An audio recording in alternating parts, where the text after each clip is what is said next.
Mami, you made a permanent home in my head. You moving like a goddess, come my way, my way, my way. Your hips on the move, only a real one can do what you do. I caught a body, but you was the shooter. Damn, shot me down one time, now you wanna hug me down. Hello everyone, welcome to the Spot Real Talk. My name is Tiara. I'm LaWanda. I'm Tiffany. And I'm Ron. And today we are here to discuss a show that we have not recapped yet, but we are excited to get into because it is good. And, I am excited to be talking about this. We are going to be talking about Twenties today. Twenties is a show that comes on BET. And it is pretty much, the title kind of says it all, 20s. Think of your 20s. It's probably exactly what you went through in your 20s. So I'm excited. I'm so happy we get to talk about this because there is a lot of stuff to unpack. Your talking points. Okay, so if you guys hang on tight, then we'll get started with the recap in just a second.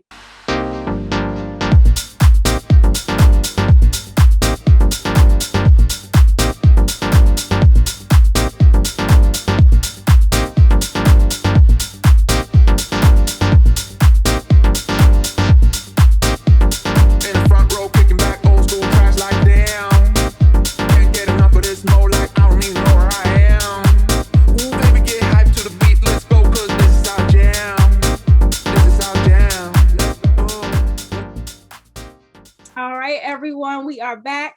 Like I said, we are talking 20s. This show, like I said, comes on BET, and it follows a group of young women who are in their 20s and they're navigating their careers and their relationships. And so it's a group of three ladies. The main character, Hattie, is played by JoJo Gibbs, who I absolutely love. Like, Hattie could be like down to be my friend any day. I love her personality. She's definitely the homie. Yeah. I love her humor. We can hang out. Hattie and I can hang. I just, from episode 1 to 8, I was a Hattie fan. Yes. And so this is going to be like a brief overview because we kind of are jumping in season 2 to do this recap. So season 1 was phenomenal. And then now they are on season 2, episode 8. So we'll just give a brief overview of the season so far. And then we'll jump into the discussion of episode 8, which is the most recent episode. And so in brief, that it follows these young women. They are all kind of in the film industry, film and TV. Hattie is the writer. And then, of course, there's Christina Elmore's character. And she is Marie in the show. And so Marie is the executive in the film industry. And then there's also Nia, played by Gabrielle Graham. And she's the actress of the crew. And they have like so many situations that happen to them, typical of being in your 20s and just starting to figure yourself out and learn who you are as a person. And I just love their experiences because they're so relatable. Yeah, I fell in love with Hattie at the episode 1 when she was in bed with the top executive, Ida B, and she's talking all this love stuff. And then she mentions to Ida something about marriage, and Ida kind of flips out on that. I don't know, she jumps out of bed, and the next thing you know, she's giving her this negative comment. But it's the way Hattie came back at her, because I'm thinking a time in my life when something like that hurt my feelings. I wouldn't have known how to handle it, but she came back on her. And I was in love with Hattie after all from that period on. And what I love about Hattie, though, is that she's not afraid to put herself out there. She goes after what she wants. And usually she I noticed that what she does is she says the thing that everybody wants to say, but is afraid to say out loud. Absolutely. And she says it with no hesitation. She just will blurt it out and be so unapologetic with it. And I think that's part of like what draws us to her as an audience is she's so genuine and you really can it's authentic.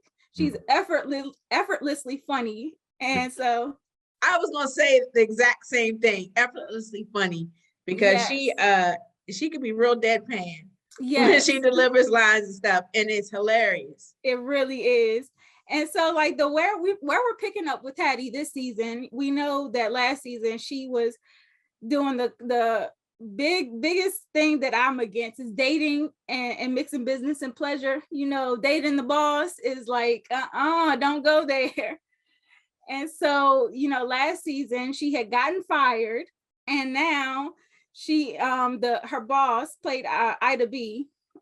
She's coming over to her house and basically seducing her, and they end up in a kind of a relationship. But as we're seeing this season, situationship. it's a situationship, exactly, because Ida B is a little more mature than she is. She's in her career very established already, and Hattie's kind of just getting started. And so I was hopeful for the relationship because, you know, Ida B, although she's older and she's well off, she seemed like the type of person that has everything. And sometimes with the person that has everything, they're not looking for somebody else who also has, like, it's like, what can you offer me? And sometimes it's the simple things that is pleasing to them. And I felt like that's why she was drawn to Hattie, because she doesn't have it all. Sorry, my only concern was, you know, the May-December relationships don't often work. And largely it's due to exactly what you were saying. You know, you have somebody that's way up here and, you know, the younger person is just climbing that ladder. And oftentimes boredom sets in with the older individual because the younger has to grow up so quickly to deal with the mindset of an older individual. So, and I think we see that. Yeah, I agree. With Hattie and Ida. But, you know, Hattie just handles things so well. You know, you tend to overlook that age difference. And I would imagine there's probably about a 20-year age difference between the two. Well, some things, because she doesn't have her stuff all together yet. Right. And that's one of the things that is a conflict with the relationship with her and Ida B, because and I can, from one point I can understand where Hattie feels, because she wants to know where she stands with Ida B, and she feels like Ida B is, you know, loving her in private. Yes. Trying to keep her secret, like she's ashamed of her. But I can kind of understand both sides, because nobody wants to be loved in private, and, you know, people pretending as if they're not dealing with you. Right. But on the other hand, Ida B has a lot to lose. Ida B has a lot to lose because she's already built her career.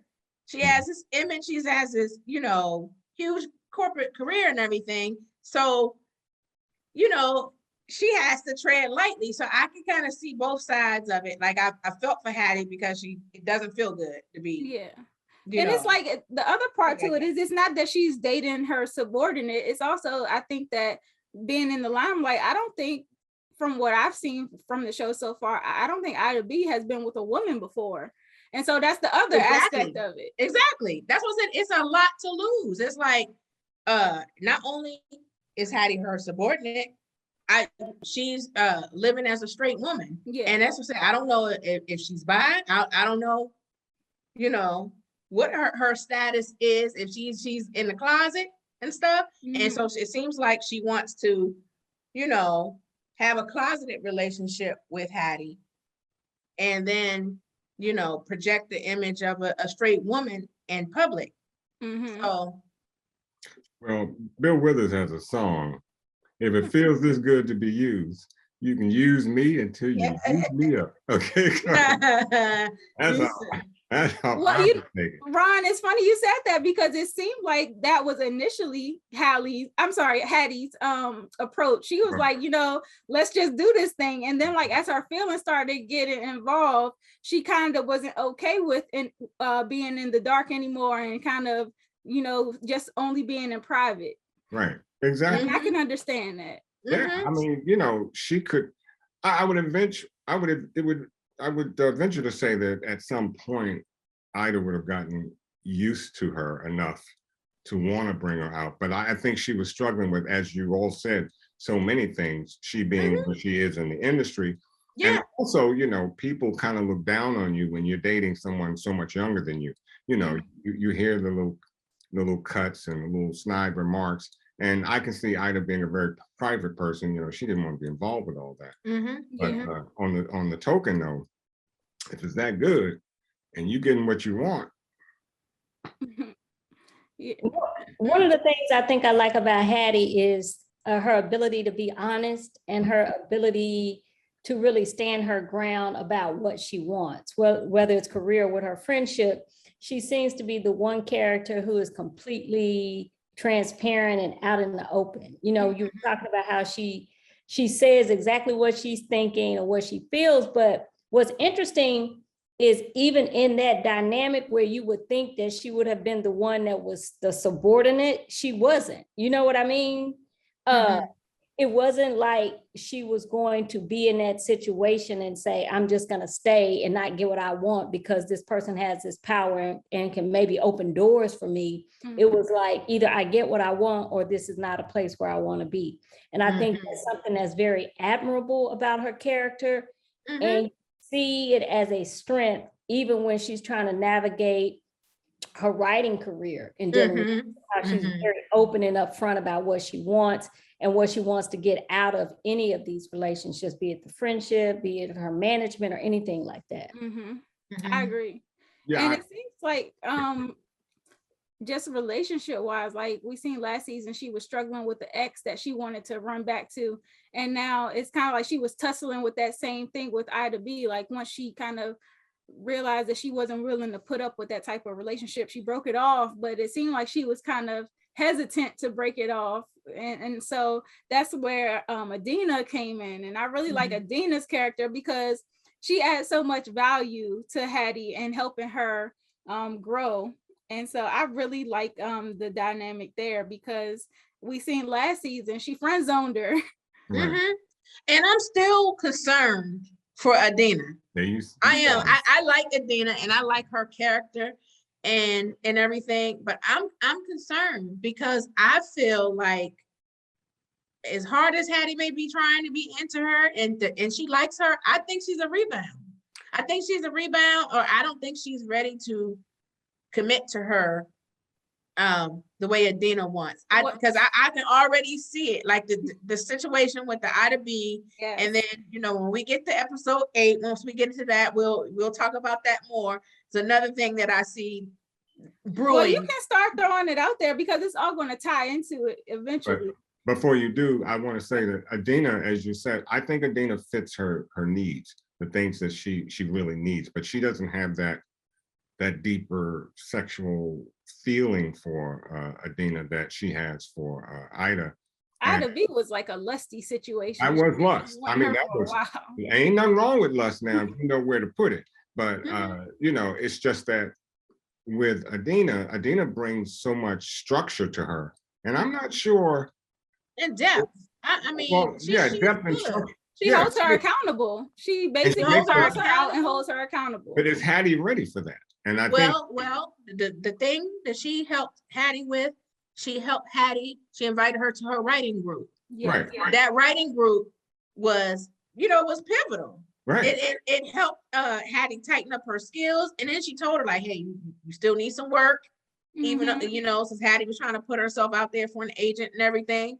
So she holds her accountable and she's supportive in the with her writing and stuff. And so I don't know. But Hattie did tell her, I don't have that physical attraction. You don't, I'm not attracted. She told her that at first. She said, you're not my type. Well, she said it, yeah. And early parts of episode 2, she said the same thing. But that matters though. That really does matter. And the question is, can you overcome that? Because she fits those other categories that Hattie desperately needs in her life. One of the things that I think that's cool about this show and really about Hattie is it shows the life of a creative. And one of the things about creatives is that you marry the talent with discipline. And that's really the struggle in all areas of her life, is to be free, to be creative, to be impulsive and to live in the moment, but also understand that you have to have some discipline because you have to be able to maintain a living, to be able to keep a roof over your head. It'll show up in your relationships. It'll show up in business, even as a part of her writing, being able to go back to the writing and stick to the script to develop it and to keep going back time and time again, because it's writing. So I think the flightiness, I don't know if it's not an attraction as much as it is just a flightiness and not being grounded and stable enough to stay in anything. I agree with that wholeheartedly. Yeah. So I agree with you, Luana, because I had some similar notes about the show. Like, I just like the inside perspective it gives you of being in that industry, because like as outsiders, we're so used to just getting the finished product. But then this show kind of takes us into the thought process. What's the writing process like? What's the editing process like? What's it like when you're an actress and you're put in uncomfortable situations, and what's it like when you're going to casting situations? What's it like when I was gonna say getting films approved, because we've seen that with Christina Elmore's character, and Marie was trying to include diverse films in the in her firm, but he was kind of shooting her down. And so it's like all of these conversations gives us a perspective into what those behind the scenes conversations and situations are like. And so I'm like, I really like that about this show. I'm glad it's in that film industry setting. Yeah, and going to the film festivals too. Some of us that had the privilege of going to the film festivals and viewing some of the movies and stuff, and witnessing some of the panel events and learning these things. I mean, I can relate to Hattie's experience. Yeah, and even I was thinking about Mia's character, how she felt like she had to portray a certain lifestyle just because she was an actress. And so just like thinking about the pressures behind being, halfway famous because you're on a show, and then getting all the criticism that comes along with it as well. So I really like Mia's character because she's so free, with the and the yoga and stuff, and I like Christina Marie's character too. I like her too, but I really like Mia. Can we talk about Marie's situation? Yes, please. Yes. Yes. So Marie is a character played by Christina Elmore. We keep saying that. She is the film executive, and she's been in a long-term relationship with a guy named Chuck. However, she and Chuck got engaged at the end of last season, and this season she's navigating her relationship with him, and she's kind of always had this inkling, like she's seen the evidence that he might also be interested in men.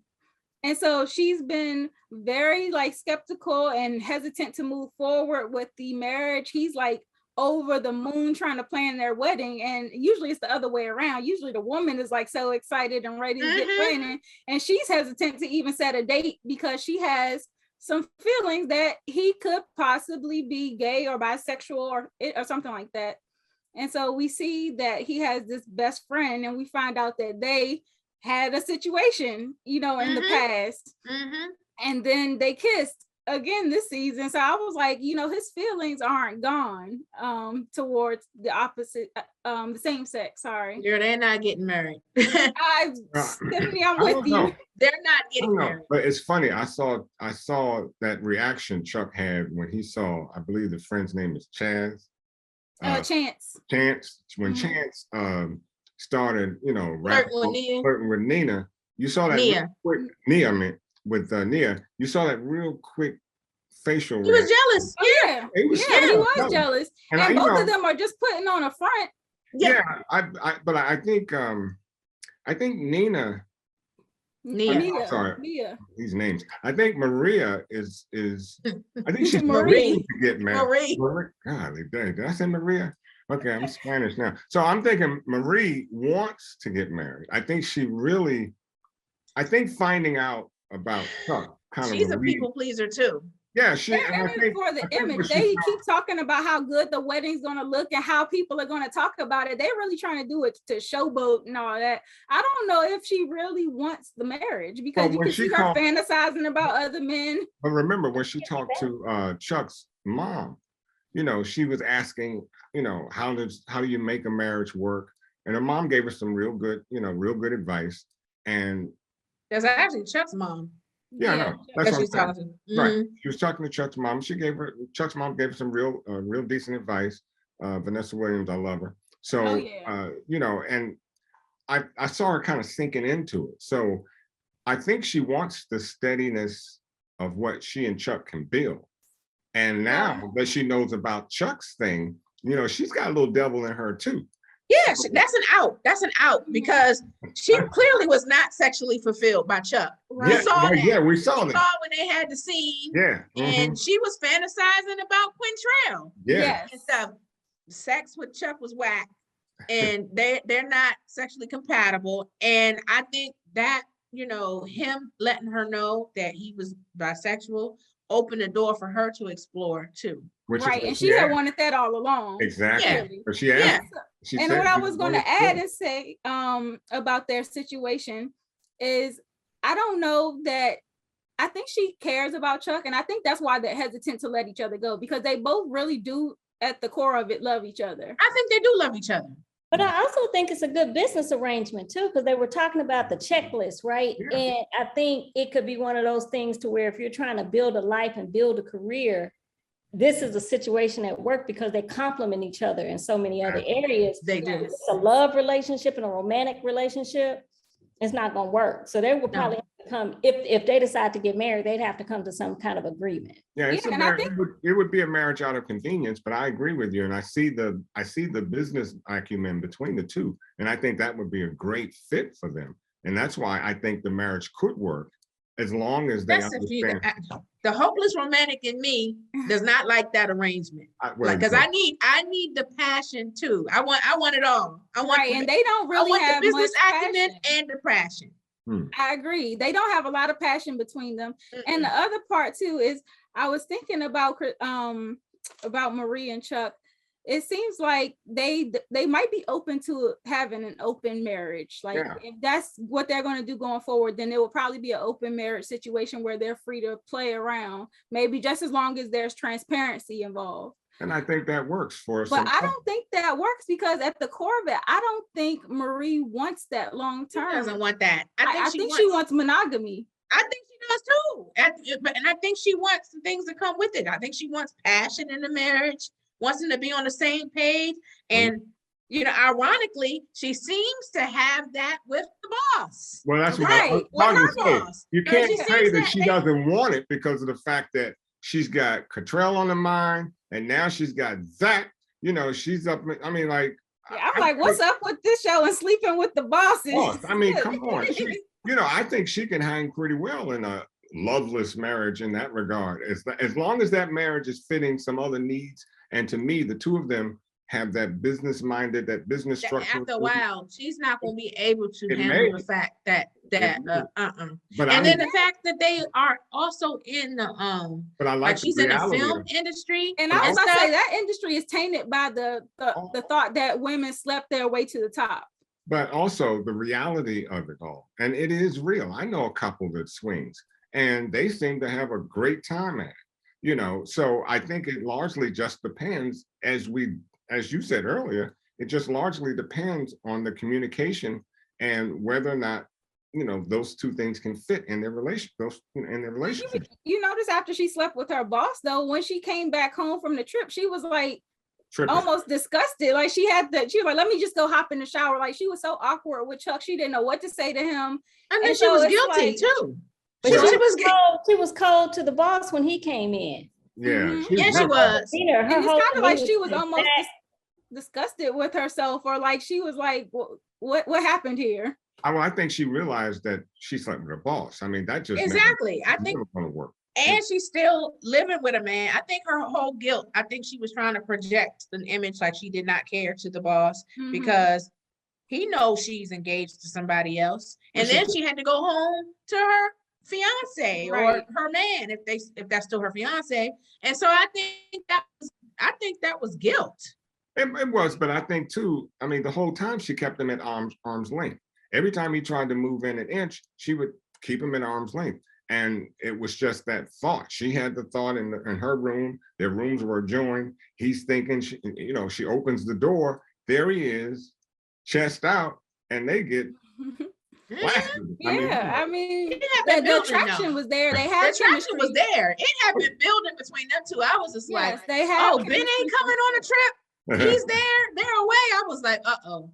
And the other part of that too is like, so we seen what happened with Ida B and Hattie, because basically Ida B was being vindictive and fired Mia just to upset Hattie. And so I'm like, that's the thing about mixing business and pleasure, because it's like all of this stuff that goes left. And so I'm like, God forbid, Zach start feeling some kind of way because Maria is kind of giving him the cold shoulder. What's he going to do to her career? He already told her last season that he hired the other guy over her. I mean, he promoted the other guy ahead of her because she was too good.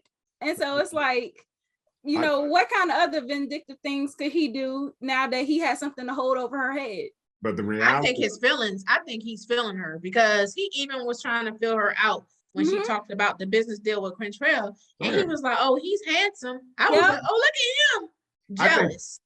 He has, I think, more of a pure desire. Yeah, I think he really wants to be with her. He does, but the reality of the show is just so incredible, because I won't name the radio station I used to work for, but it was just like that. I mean, all day long, and on Sundays too. It was just like that. And so when I'm watching the show, I mean, well, I'll leave it at that. I think that's a lot of workplaces. I think it is too. I think it is too. But that's broadcasting, it's like that. So I could feel it. I ain't saying no more, but I felt it, But I think that's the other reason that I could see why the whole thing with Chuck is attractive, because in a kind of twisted way, you can have this marriage here that's not really going to disturb your career, do what you want at work, and then not get personally involved and still be able to kind of check all these different boxes. It's almost like decompartmentalizing your life. And it helps Chuck out too, because he has the pressure from his parents that have all these expectations of him, and he's like, feeling like I can't meet their hefty standards as a gay man or as a bisexual man. So he feels like he has to fit into this box of being like the perfect husband with the perfect wife and the kids and the picket fence and all that,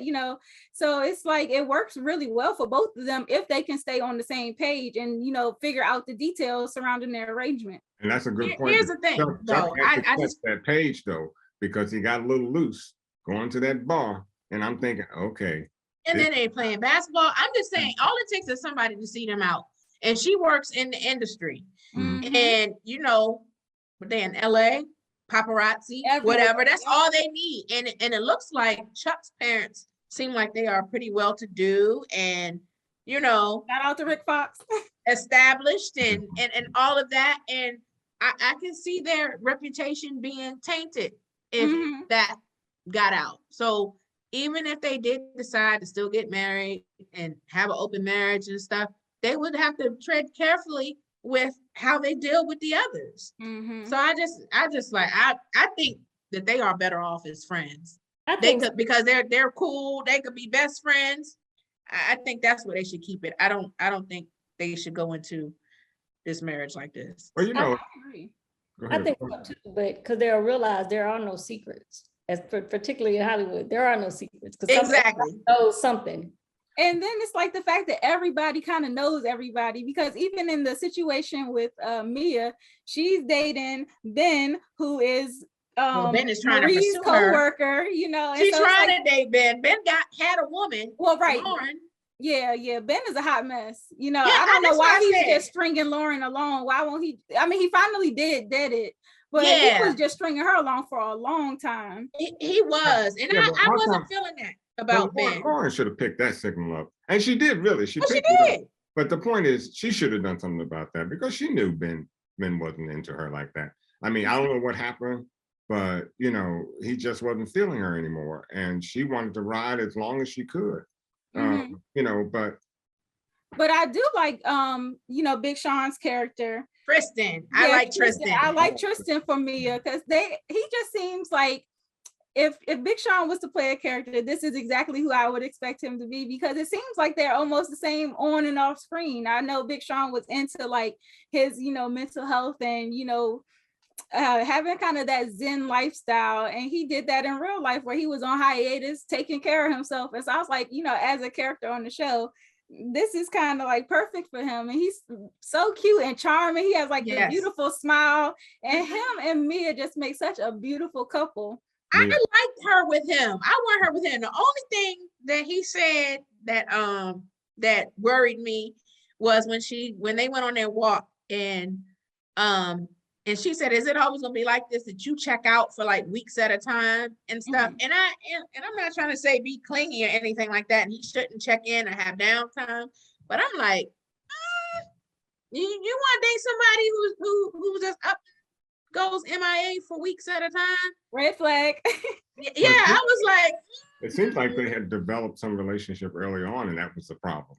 So he was. It was because he didn't even have a phone. He was like, I'm not getting the phone. Now he's on social media, but he's on social media to talk about, you know, his mental health and meditation, which is cool. I like that, and they both have that same vibe. They're into you know, mental health, wellness. She's into yoga and stuff, and I like that Nia is free, which is why I think Ben likes her, because Ben too, I think, is drawn to the fact that Nia is free. But when he made that comment, when she asked him about going, you know, ghosting for like weeks at a time, I was like, I don't know that I like that though. But I like what Tristan said though. I like the fact that when she started tripping about it, he said, "Look, we can walk back to the car because I you know, I'm not feeling this right now." So she was off, but the message was correct. Yeah. So I don't mean to generalize, because there are different levels to it, but on one hand, she's a yoga teacher, and that whole idea of I guess silence and checking in with yourself, and I would think she would be familiar with that. Maybe she would think it's too extreme, but that's not so much of a red flag to me, probably because I do that kind of stuff in a way. So I get it. Maybe it would be whatever their walk is. You know what I mean? Whether or not her spiritual walk, yoga walk goes deeper, because that's kind of involved in it. It wouldn't be. So I guess it'd be what you're used to. It's not that big a red flag to me. Right. No, I mean, I'm cool with the checking in from, so even stepping away from social media, all of that. I'm fine with all of that. I felt them on that. But I mean, like, if you're dating someone and they ghost for weeks and stuff like that, I mean, and that's why I'm saying it's progress from last season where he didn't even have a phone. Right. But I also is it ghosting, or is it like I just need some time to myself? And see, Wanda, that's how I feel, and that's how I feel. Because you know, they're just beginning their walk in this so-called relationship, and I just don't think it's time to start pulling in the rope, you know, very early on. If he needs the break, give him the break, and you know, for whatever reason. Yeah, I'm not talking about I'm talking about when you're in it. You're in it, and I know they're not there yet, though. But they're not. They don't seem to be there yet, and I think it looks like Nia wants a little more than what he wants at that particular point in time, and that's always the case in relationships. One person wants more than the other, and that isn't communicated until it all, you know, bursts out in some kind of argument or fight. What I will say about this situation is I think Mia has the least drama in her relationship. So she's able to be like she's always like the middle ground. I feel like, you know, Hattie can run to Mia and tell her things, and it's good. I like their friendship because it kind of like, it's good to confide in a friend, and it stays between y'all two, even though you are a part of a bigger friend group. She didn't run and tell, you know, Marie Hattie's business or anything like that. You know, Hattie still wasn't even privy to the relationship with Ida B. So I do like Marie wasn't. They respect each other in that way. And then you seen Hattie also, when the Ida B situation happened and she broke up, she was heartbroken, of course, but she didn't reveal all the details. She just kind of went to Marie as like a shoulder to cry on. And so I like their friendship, their whole dynamic. They fit perfectly together as a friend group. But, and you know what was interesting is that when Marie called the meeting so she can tell them that about Chuck being bisexual and what they an agreement they came to and all that. Hattie was like, I knew my people. And so she knew and didn't say nothing, you know, to her and stuff. So I thought that was funny. But yes. It's going to be interesting because, you know, when you start dealing with those powerhouse types like Ida, and you break away from them, you know, they become real toxic. And and I think that's Hattie is going to have to watch out because she has a toxic female that's got a lot of power. And but we see that because she acts Nia's character. Yeah, and that's what I'm saying. It's going to get real messy before it gets better. And she also knew that Hattie had a manager, and I'm like, so she's keeping tabs on her. How you know? She is because the Asian lady who she befriended that was also the filmmaker, and she kind of spotted Hattie and Adina out at the film festival. And she also was the same one who put Hattie on with the manager. And so I'm like, I'm wondering if she kind of spilled the beans to Ida B. Did. And if she also told Ida B that she had a new fling, you know, a new flame in her life. And maybe that's why the jealousy came so abruptly. Listen, Alicia likes Hattie too. Yeah, she wants some too. Alicia likes Hattie too. Yes, ma'am. That's it right there. Hattie Adina peeped it too at the festival. She was like, "Oh, okay, I see what's going on here." Time to peep that. Yeah, Hattie knows how to charm people, so she definitely has that going for her. Now, I wanted to ask y'all though about the manager since we were talking about him.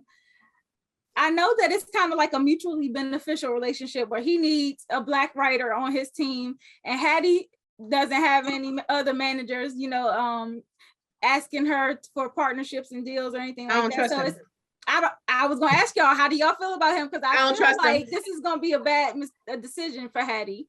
I tweeted the other night because I live tweet the show. I was like, keeping our eyes out on one dude. We keeping our eyes on him. I think it was, you know, both. Like you said, they need each other. Like he needs a Black writer on his staff. And part of me feels like, you know, he's also Alicia's manager. I wonder if Alicia put in a good word for Hattie. Well, I think she said she did that, didn't she? Yes, she did. But he might have done her a solid as well because I think Alicia likes Hattie. But I do too. I do too. But I think the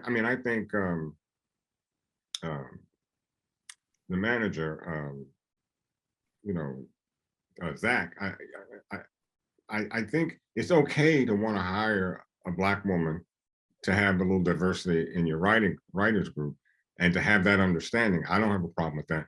The problem I'm having with Zach is, you know, he wants to go a little deeper with Marie, and that's just not going to work. It's just not going to work. Wait a minute, what? I think I'm talking about the manager talking about the manager the agent that Hattie hired. Oh, the Asian manager. Yeah. And so what happened with them, because Marie kind of expressed that she knew him previously. They were classmates at some point in time. And so Marie kind of put her on early. She was like, oh, him, I would, you know, she kind of set the red flag off with me right then and there when she was like, you know, he's only out for a diversity hire. Basically, like he's going to use you. But she also told she wasn't ready. Sound like she was putting in a good word for him. Go ahead, Luana. The other thing I was going to say, and she's going against, it's one thing to know your worth, but she's going against the advice of everyone around her. Everybody. She's not ready, that she still has work to do, that she has to develop her writing to a certain level, and that you don't want to jump out there too soon. And I think that's more of a red flag to me. Anything when everybody around you is telling you the same thing, and you're so gone cold that you're not listening. And it's not hate, it's really sage advice. Well, let me ask this for you two writers. Could it work? I mean, you know, it could work, but what you don't want to do is to be used to be put in situations to where you're only there because you fit a quota? Is it really about the development of your craft so that you get the power to tell the kind of stories that you do, and that you develop yourself to the highest level possible, right? Because you could just become a caricature, a place where he's using you and getting the greatest benefit, but it's not really helping you grow and develop. Exactly. And that's why I appreciated Adina encouraging her, like, it's not just him picking you, you're picking him too. And I appreciated the questions. Yeah, I appreciated her asking those questions to him, like, why are you hiring me? I mean, why do you want to represent me? Yep. And stuff. So but the flip side to it, and I hear you, I agree with you, but if I were Hattie in her place, I probably would do the same thing. Take the shot. But for whatever, you know, with the exception of her friends, she's pretty much destitute. And, you know, she's going from place to place, trying to find some place to lay her head. And yet here she has a situation that presents itself. She's now working. You know, she can get out of a toxic situation once she's been there for a few, and perhaps find a better job, a better manager, or what have you. So while I understand the possibility of her being, you know, being used, but at least now she has something.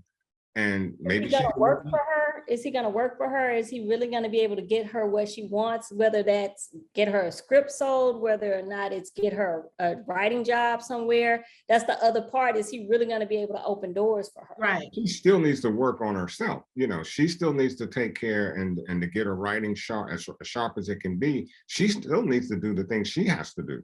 But at least for the moment, she has somebody or something that she can draw to. And I'm not saying just to put all your eggs in in his basket. I'm just simply saying that at least she has a place. Well, she already accepted that deal now. She took them on. So her eggs are in that basket. Well, I'm saying that she still has her, you know, her own personal writing career to work on. She doesn't have to rely solely on him. She does have to work for him for some period of time. But well, he's supposed to be working for her. Well, I'm saying that there's a mutual sense of mutuality between the two, and they have to develop something. But that at this particular point in time, she needs something, and nobody else is calling about taking a shot. What I didn't like is how she said to Adina when Adina told her she wasn't ready, and she was like, "Well, you're still working at the coffee shop." And I was like, "Whoa, that was a low blow. Wait, like Adina, she's in your corner. She's trying to hook you up. She invited you into her writing group and stuff. She, you know, she's been an ear. She gave you her shoulder for you to cry on, all of that. And I was like, I wasn't feeling that. Right. That was really a low blow. Yeah, but that might be one of her character flaws, because she did that in the writing group too. Yeah. She had to do everybody's writing instead of, you know, she didn't, I wouldn't say necessarily constructive criticism as much as it was. She put them all down. She told them all, but she hated about that. But y'all know to be a writer, you have to have some real thick skin. And which is why I do not write. I will not attempt to write, because I would be a Hattie all over the place. So, but, you know, writing can help you. Like it's a way you can provide constructive criticism without tearing people down.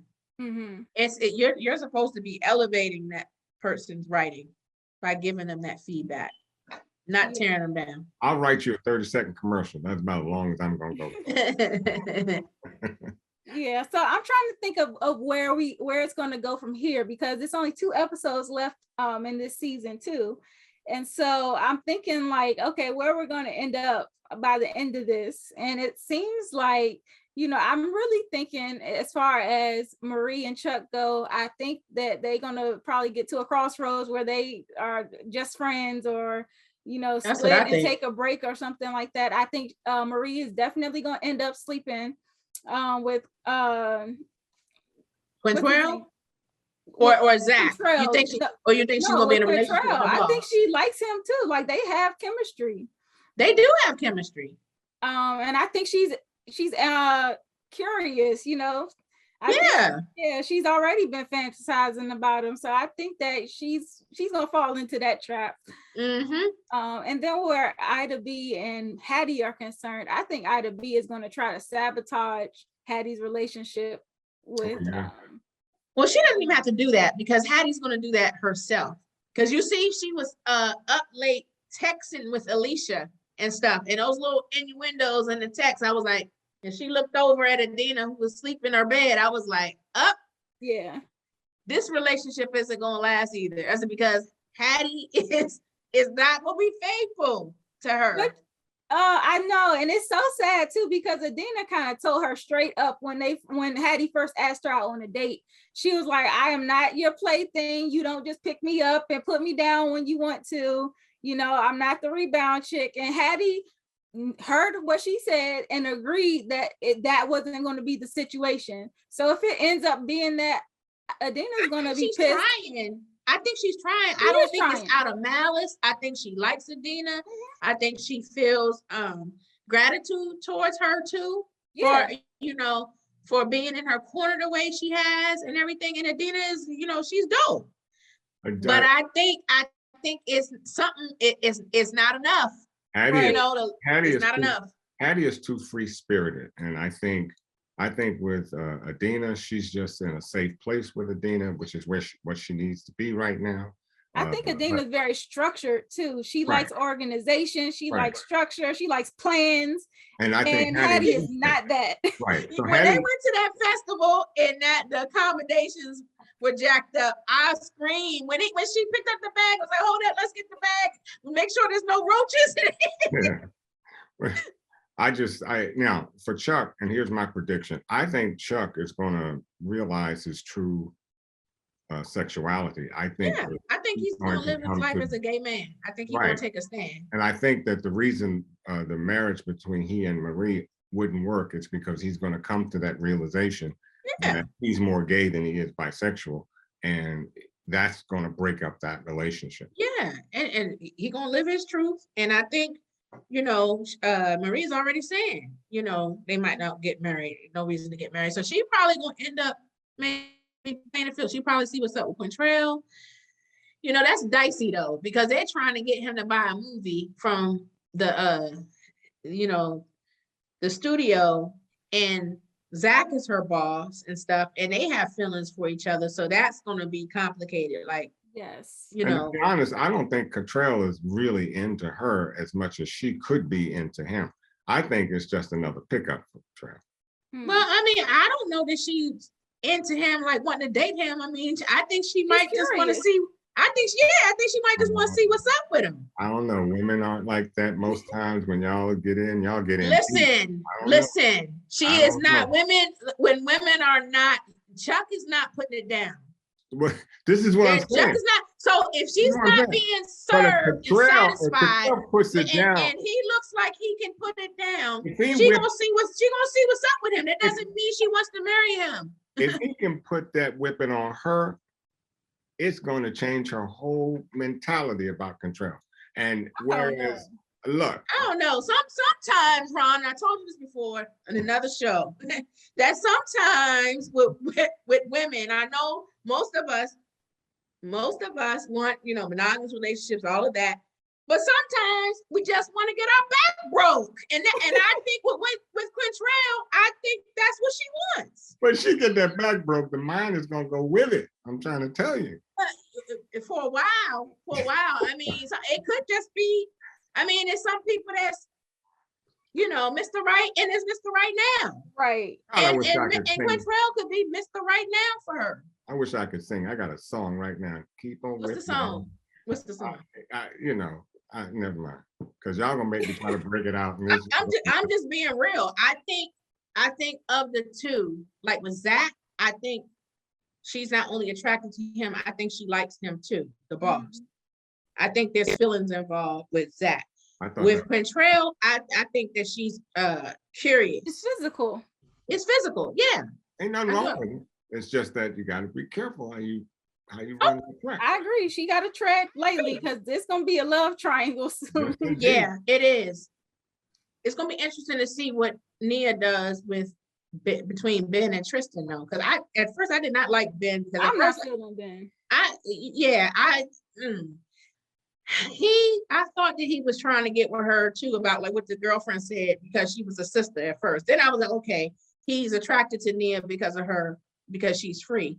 But even when he finally broke up with the girlfriend, he broke up with her over FaceTime. Right. So I was like, okay, he gives I'm not like feeling bad. womanizer vibes. Well, at least he didn't send her a text. FaceTime is still bad. If you're in a relationship with her, you need to have a sit down or something. Yeah, you don't break up with somebody on FaceTime. That's the closest thing to being there. Yeah. I think that's the thing about the 20s, right? Because you're growing, you're becoming who you are. And so it's going to be a lot of casualties on both sides as you become who you are. Casualty of war. That wraps it up perfectly, Luanda. It really is. And Ron, you mentioned songs. I was going to say something else that I really liked about the show. I appreciate the fact that they always put the track list at the end because I love the music in the show. The music is so dope. And I'd be like, who is that? So and dope. I was trying to, Shazam some songs, and then they put the track list at the end. I was like, bet. Thank you so much for that. Thank you. I do appreciate that. We do. I do. So I love this show. I'm so glad we are recapping it. And I hope like everybody out there, if you have not started watching the show, it's only 30 minutes long. It is the most bingeable show. Like once you start watching, you will not want to stop because it's so juicy, so much going on. It's funny as heck. I kikied the whole way through. Yeah, it is. A lot of laugh out loud moments. Yes. Yes, indeed. So if you haven't already got on, hop on it. It comes on BET.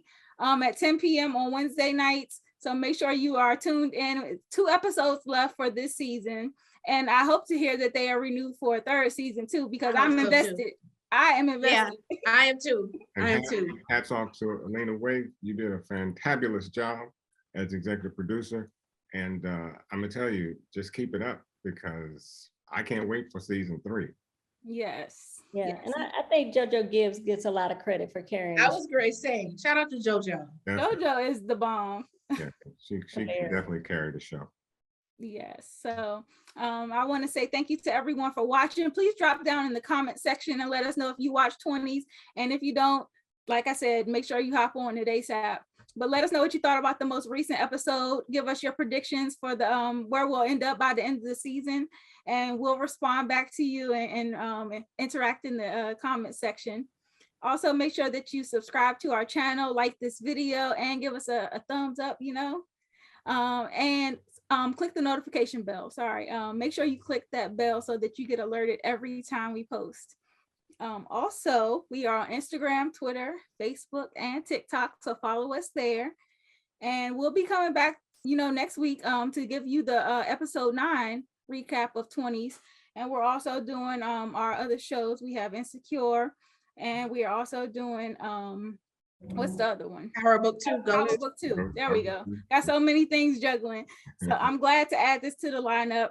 And hopefully we're going to do episode 9 as a full recap. We'll do episode 10 as a full recap, and then we plan to continue that moving forward as new seasons are announced. So great show. Hats off to everybody involved. I think I can speak for all of us when I say we love the show. So congratulations to everyone and keep up the great work. You guys got anything to add before we close out? No, I'm glad we're recapping 20s. Yeah, I can see we're enthusiastic about it because it's that good. I enjoy this show. It's very refreshing too. It's so true to life, and you seldom get a chance to see that on TV. Mm-hmm. So I think we're going to call it a night, you guys. Thank you so much for watching, and make sure you're back with us next week when we recap episode 9. Have a good night. Good night. Bad little flex, she wanna know me. I stay low key, all gas, no brakes, baby, let them hoes sleep.